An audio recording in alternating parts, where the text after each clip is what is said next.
Is the GoPro Hero 9 with the new media mod the best vlogging and travel cam in 2020? Let's find out.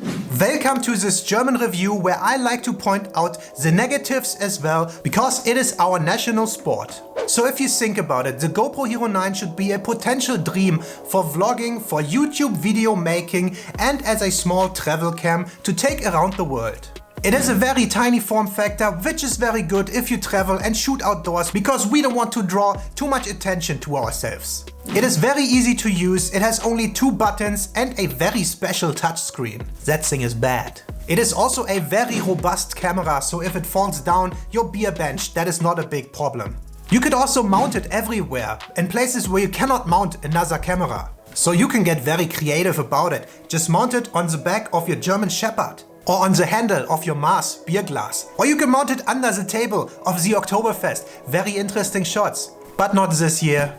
It has also the best stabilization of all cameras, so you will have no problem with that. It has also finally a little front screen, so I can look at myself while I'm filming, and we all love to do that, right? But then you say it's a GoPro, so the audio is scheiße. Well, in theory, this is where the new Media Mod 2019 comes into play and solves all our problems. And unfortunately, last year's Media Mods do not fit anymore. So if you were lucky enough to get one, or you may be still waiting on your pre-order, they will not fit the GoPro Hero 9 because they are too skinny, and the GoPro in 2021 got much fatter over quarantine, like we all did. So now with all these great features and the new media mod, it should be the best vlogging and travel camera, right? And I have to be honest, in my opinion, no, it is not anymore.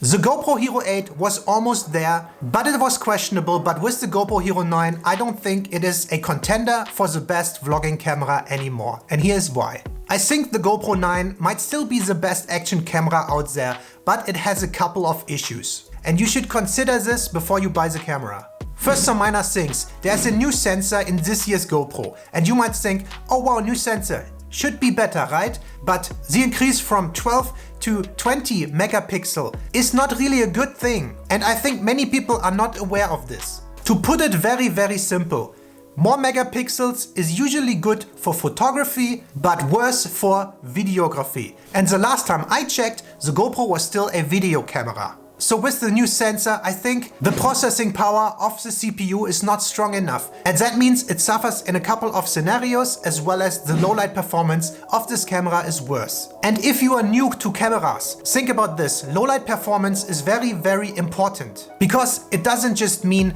the camera is worse when you film at night. It also means the quality is worse when you film inside of your house, in a stadium, in a mall, in an event hall, in the woods, or somewhere in the shade altogether. Very oftentimes there is much less light than you might think, and then the quality suffers from the new higher megapixel sensor. Another small thing, unfortunately, because of the lack of processing power, the touchscreen is very, very bad this year. It is very stuttery and unresponsive, and a lot of people who bought the camera are complaining about this right now. And trust me, when you are sweaty, or when you're in the cold and you just want to switch something very quickly, it is a big pain in the arschloch to change any settings on the camera. And if the touchscreen is not working, it is just horrible and can be very frustrating to use. Another effect of the lack of processing power is that the front screen, the beautiful little screen where you want to see yourself at all times, is very stuttery. It has very low frames, so it's not a very good one. I mean, it's better than not to have one, but it's not very good. The ease of use is highly affected by these negative points and can make for a frustrating experience. So the big positive point, the ease of use of the small camera, is all of a sudden not there anymore. And it is an important point when it comes to traveling and vlogging. Another bad point for GoPro is the audio, and it's been like this for years. First of all, the audio right from the camera, the in-body audio, is pretty decent this year, and I think it's definitely the best audio from any action cam out there right now. But if you really want to make good videos, audio is so important. So you want an external audio solution. And this is where the media mod should come into play. But to be honest, the media mod, just like last year's ones that never shipped, is very, very bad. The audio from the inbuilt shotgun microphone is very horrible and not better than the internal audio at all. So all you get for the $80 or 90 euros in Germany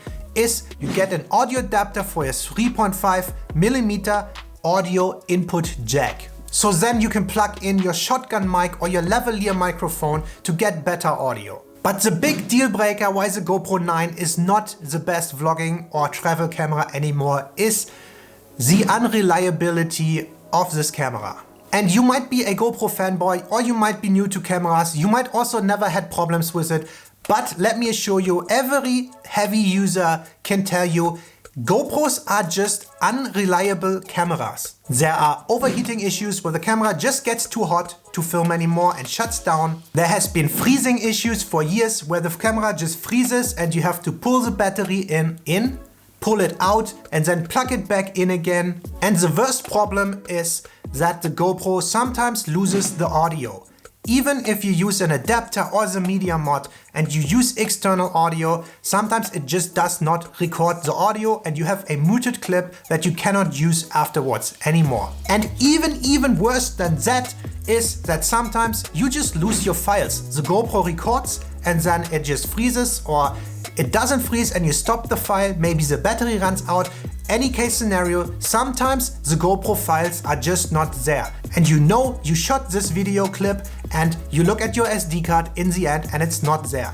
Also, sometimes the GoPro just has SD card errors and you have to format the entire card. Imagine just you filmed for an entire day and then in the evening on your last clip it says SD card error and you cannot get these files. You have to format the card, delete all your files. All the footage is gone. Happened to me before, made me very, very sad. So in my opinion, this is the deal breaker, the reliability. If any of this happened to you before, you will be very hesitant of using that camera again, and it makes for an unpleasant experience because all you want is it should be reliable and you should be able to use it whenever you use it. But if you can't trust the camera and if you have to double check all the time, it can be very frustrating. You will be hesitant to use the camera and that is very much not fun. And that is why, in my opinion, it is no longer a contender for the best vlogging or travel camera. Even though it has this potential, it could be so nice with this little camera to walk around and just out of camera have great image quality. The image quality is fantastic in the good lighting. And if the audio solution would be there, it's so small and you could put it in your pocket. It would be so nice and so much fun. But as it is right now, it can be very frustrating. So if the GoPro Hero 9 is not the best vlog and travel camera, which one is then? Well, if you want a dedicated action camera, the market is pretty bad right now. Maybe the DJI Osmo Action is still worth considering because it is at least reliable from what I hear. There's an easier audio adapter solution and it is also very much cheaper. It is only $250 or euros depending where you're from, but it definitely has some downsides too. I think the most important one is that the field of view is just not as wide as the GoPro if you use the stabilization and everything. It is also getting a little bit old and I hope they do come out with an update soon. So to be honest, the best compact travel and vlogging solution is, in my opinion, your phone, because phones are getting very good. And if you have a phone from 2019 or 2020 with a multi-lens setup, you have wide lens, you have zoom lens maybe, it's a good solution and it's more flexible than an action cam. Of course it has downsides too, but overall I think a good camera phone is at the moment the best compact travel vlog solution. And if you want to go to a real camera, there are point and shoots out there, and I think the best one of that is maybe the Sony ZV-1, but that thing is also not wide enough in my opinion, so it's not really the perfect vlogging camera either. And if you go to a little bit bigger mirrorless cameras, but still small mirrorless cameras, we have stuff like the Fuji X-T200 or the Nikon Z50 or the Canon M50, and all of these have strengths and weaknesses as well. And if you want a better camera, it gets just very expensive and bigger very fast. I think at the moment the camera market for that specific niche is wide open, and I think smartphones are marching in with authority and taking over, and to be honest, rightfully so.